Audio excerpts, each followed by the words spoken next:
조태용 국정원장은 탄핵 심판 증인으로 나와서 계엄 선포 직전 계엄과 관련한 어떤 문건도 보지 못했다고 증언했습니다. 그런데 당시 함께 있던 조규홍 복지부 장관의 말은 다릅니다. 조 원장이 보고 있던 문건을 자신에게 넘겨줬다. 계엄 내용이 담긴 담화문이었다고 검찰에 밝힌 겁니다. 한쪽은 거짓말을 하고 있다는 건데 과연 누구일지 유선희 기자가 취재했습니다. 조태용 국가정보원장은 지난주 탄핵심판 8차 변론기일에 증인으로 출석해 비상계엄 선포 직전 국무위원들이 모인 자리에서 문서나 종이를 못 봤다고 했습니다. 그 원탁 테이블에 A4 종이 같은 것이 놓여 있었습니까? 못 봤습니다. 없었습니다. 다른 곳에서도 비상계엄 관련 문건은 본 적이 없다고 수차례 답했습니다.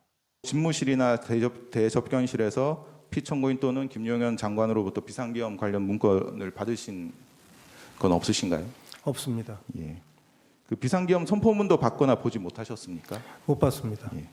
그런데 조규홍 보건복지부 장관은 지난해 12월 검찰에 출석해 다른 진술을 한 것으로 JTBC 취재 결과 확인됐습니다.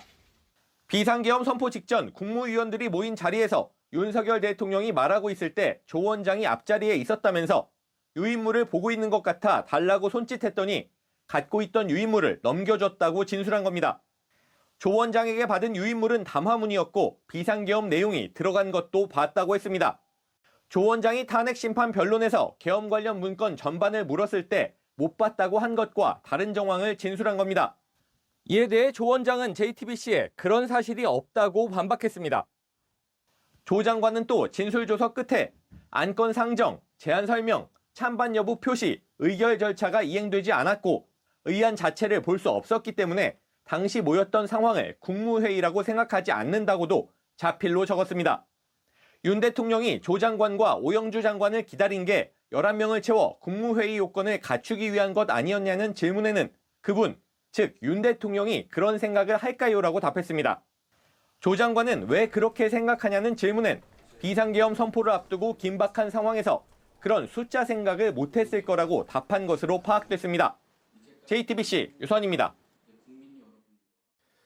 이와 함께 조태용 원장과 김건희 여사가 계엄 직전 문자를 주고받았다는 사실이 드러난 논란인데 알고 보니 이게 윤 대통령 측이 제출한 기록이었던 걸로 파악됐습니다. 홍장원 전 차장의 증언을 문제 삼으려다가 국정원장이 김 여사와 연락했다는 사실까지 함께 공개해버린 겁니다. 여도현 기자의 단독 보도입니다. 조태용 국정원장과 김건희 여사가 문자를 주고받은 건 비상계엄 전날과 당일입니다. 12월 2일 오후 5시 51분 김 여사가 조 원장에게 문자 2통을 보냅니다. 다음 날 아침 9시 49분 조 원장이 김 여사에게 문자를 보냅니다. 조 원장은 문자를 주고받은 사실은 인정했습니다. 국정원장이 영부인하고 왜 문자 주고받습니까? 자주 있는 일은 아니었습니다. 그건 무슨 내용인지 기억나십니까? 글쎄요, 금방 기억이 잘 안 납니다. 그런데 윤석열 대통령 측에게 불리한 이 내용, 사실은 대통령 측에서 증거로 냈던 것으로 확인됐습니다. 앞서 홍장원 전 국정원 차장은 조 원장이 사표를 반려하고 같이 일해보자고 했다고 주장했습니다. 그래서 12월 6일 날은 10시 한 반경에 제가 그 이임식을 간소하게 한 이임 차담회를 하고 난 이후였는데 갑자기 또 원장님께서 방으로 좀 오라고 그래서 방에 갔습니다. 다시 일해봅시다. 그렇게 말씀하셨고 대통령 측은 조 원장이 홍 전 차장 자리에 새로 올 인물과 6일 이전에 통화한 내역을 헌재에 제출하려고 했습니다. 새 인물과 통화했기 때문에 이 사표 반려가 말이 되지 않는다는 논리입니다. 이를 입증하기 위해 통화 내역을 냈는데 거기에 김 여사와의 문자 내역이 있었고 이 증거를 가지고 반대편인 국회 측 대리인이 추궁하게 된 겁니다. 홍 전 차장의 증언을 탄핵하려다 계엄 전후 여사와 국정원장이 문자를 주고받은 매우 이례적인 사실이 드러났습니다. JTBC 여도현입니다. 문재인 정부에서 국가정보원장을 지낸 박지원 더불어민주당 의원이 통상적으로 국정원장은 영부인에게 보고하지 않는다고 주장했습니다. 김건희는 별거 다 하니까. 김건희는 명태균하고도 주고받고 네. 누구하고도 주고받잖아요. 네. 그렇기 때문에 했는지 모르지만은 제가 국정원장으로 문재인 대통령한테는 보고를 하죠. 영부인한테는 보고를 안 해요. 왜 영부인이 저한테 문자를 합니까? 앞서 윤석열 대통령 탄핵 심판에서 비상계엄 전날과 당일에 조태용 국정원장과 김건희 여사 사이에 연락이 오간 사실이 드러났습니다. 계엄 전날, 당일날 영부인하고 문자 주고받은 거는 더 이상하지 않나요? 국정원장이 영부인하고 왜 문자 주고받습니까? 자주 있는 일은 아니었습니다. 조 원장은 자주 있는 일이 아니라면서도 내용은 기억나지 않는다고 주장했습니다. 증인이 답장을 보냈어요. 그건 무슨 내용인지 기억나십니까? 글쎄요, 금방 기억이 잘 안 납니다. 이를 두고 박 의원은 조 원장은 머리가 좋은 사람이라며 기억 못하겠냐고 비꼬았습니다. 끝으로 국정원 업무와 영부인이 연관되는 건 비정상적인 관계라며 그렇기 때문에 내란 특검이 필요한 거라고 강조했습니다. 김건희 여사와 조태용 국정원장 간의 문자 메시지는 경찰이 확보한 통화 내역에서 확인됐습니다.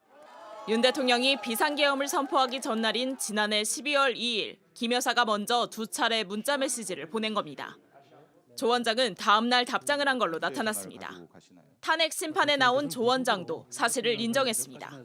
국정원장이 영부인하고 왜 문자 주고받습니까? 자주 있는 일은 아니었습니다. 답장을 한 데다 김 여사와 문자가 자주 있는 일이 아니라면서도 그 내용은 기억나지 않는다고 말했습니다. 그건 무슨 내용인지 기억나십니까?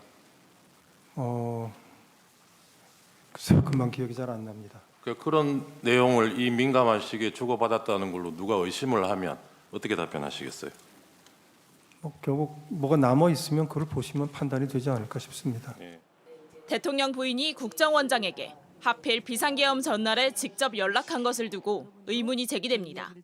김 여사가 비상계엄을 사전에 알고 있었는지 확인이 필요한 겁니다. 더욱이 윤 대통령이 김 여사를 지키기 위해 비상계엄을 선포한 것이 아니냐는 의혹까지 제기된 상태입니다. 김용현 전 국방부 장관은 검찰에 계엄 열흘 전 윤 대통령이 명태균 공천 개입을 언급하며 비상대책이 필요하다고 말했다는 취지로 진술했습니다. 윤 대통령 본인은 물론 김 여사가 연루된 사건입니다. 검찰은 내란 사건 재판에 도이치모터스 의혹을 담은 김건희 특검 법안을 증거로 내기도 했습니다. 여기에 국정원장과의 연락까지 드러나면서 김 여사가 12.3 내란 사태와 관련이 있는지 추가 수사가 필요하다는 목소리가 나옵니다. JTBC 심가은입니다.